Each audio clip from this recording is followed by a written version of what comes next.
Well, hey guys, that's right, it's Flashback Friday. Yeah. It's also the last Friday of the month. You know what that means. We take a look at this day, May 31st, in music history. You know, believe it or not a whole lot happened on this date, but there is some controversy. Oh my, what kind of drama do we have? Don't go away.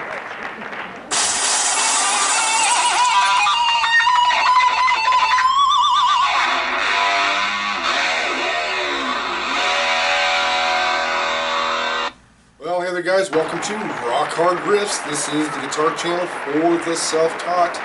That's right, it's Flashback Friday! Whoa, Flashback Friday! Well, these things just keep getting better and better, don't they? If you guys had not seen our last one on folk music, please check it out. It'll be down in the description. Really appreciate it if you check it out. There might be some stuff in there you did not know. It may not quite be what you think. Alright guys, and also if you've been watching our videos and have not yet subscribed, please click that subscribe button if you enjoy our content, and make sure that you click the bell to make sure you're alerted to every new video that we put out. Alright guys, let's get on to today in music history. Also, this guitar, check this out guys. Yes, we're going to talk about Jimi Hendrix. This is all about Jimi for the most part today. You know, I've been wanting to do a special on Jimi Hendrix for quite a while. I was looking for the proper occasion, and this looked like a good time. So, this guitar, check it out. This is a made in Mexico Fender Jimi Hendrix guitar. They came in Olympic white and black like this. These were released for the Woodstock guitars that he played. He had a black one and the white one that he did play in the concert. On the back plate, there's a little plate that has Jimi's image on it, and his little signature is on here.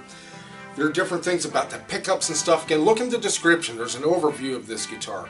And we haven't quite done a proper demo of it yet, so look for that in the future as well. Okay guys, first let's start off with this day in music history. Again, not a whole lot was happening. The Sex Pistols song God Save the Queen was banned in England by the BBC.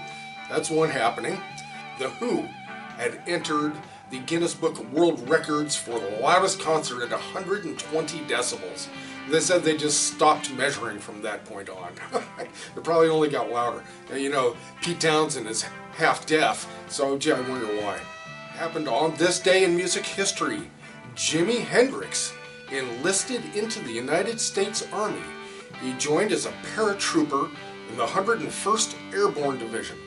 Wow. He's a screaming eagle, Jimi Hendrix was. That's a serious division. There's a lot of history to the 101st if you aren't aware of it. Google it. It's interesting stuff. Jimi was born Johnny Allen Hendrix on November 27th in 1942 in Seattle, Washington. Jimi had passed away in London, England on September 18th of 1970. The coroner's report said that Jimi had died from barbiturate-related asphyxia. Now, in layman's terms, that means that he had choked on his own vomit. He was throwing up from the barbiturates, or probably, you know, heroin, whatever it was, maybe pills, whatever he was taking. He was throwing up, and it went back down the wrong pipe, and he choked on it and died. And that, believe it or not, is not all that terribly uncommon. That does occur. So that's really unfortunate way for such a great hero to go, but man, do they ever go a good way. Now, as a youth, Jimi had taught himself to play the guitar. He had then later joined the military, as we spoke of. He played with some guys that were in the band of Gypsies later in the military. They did some jamming, and after he left, he went to back up people like Little Richard and the Isley Brothers on what was called the Chitlin Circuit at the time.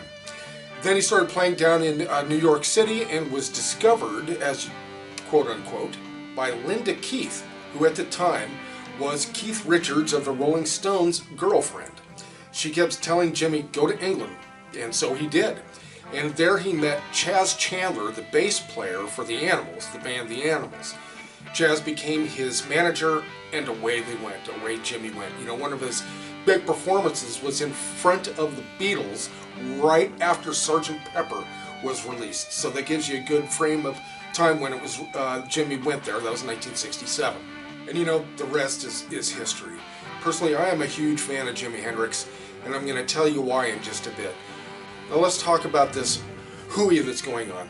Now, believe it or not, I know a person or two-ish that actually say, these are not my words, but actually say, Jimi Hendrix sucks.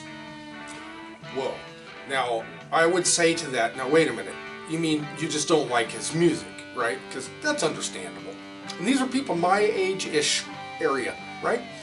And I asked him, I said, well, you mean you just don't like his music? And they said, no, Jimi Hendrix sucks. He sucks on a guitar. Wow, man, a couple beers short of a six-pack? And then I thought, no, there's no beer here at all. They're drinking Kool-Aid. That's the only way I can explain it. Now, if you listen to the first album or so that Jimmy recorded, some of it is kind of rough. It sounds rushed to me. Some of Jimmy's stuff sounds a little bit rushed. He could have polished a little more. But other than that, you know. But this is why I put these particular songs in the description. The song that really blew me personally away about Jimi Hendrix was Machine Gun from Live in the Fillmore East in New York City. Holy cow.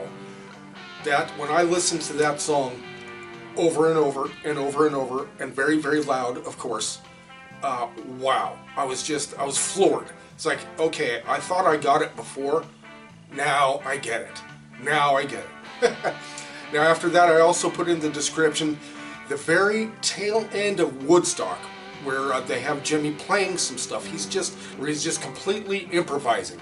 You don't really see him. You watch people picking up trash out in the audience area. I have that in the description. It's not the whole thing, unfortunately. There's a big chunk of it missing, which was just, you know, really grabbed me to begin with. But you listen to that, man. Watch that video. It's just, Jimmy's the real deal, if not more. Jimmy was the major, mega, real deal. And don't forget, he's the guy that made Eric Clapton leave the stage with Cream. You got to keep that in mind. So to say that Jimi Hendrix sucks, say something in the comments, will you? Just don't be too rude.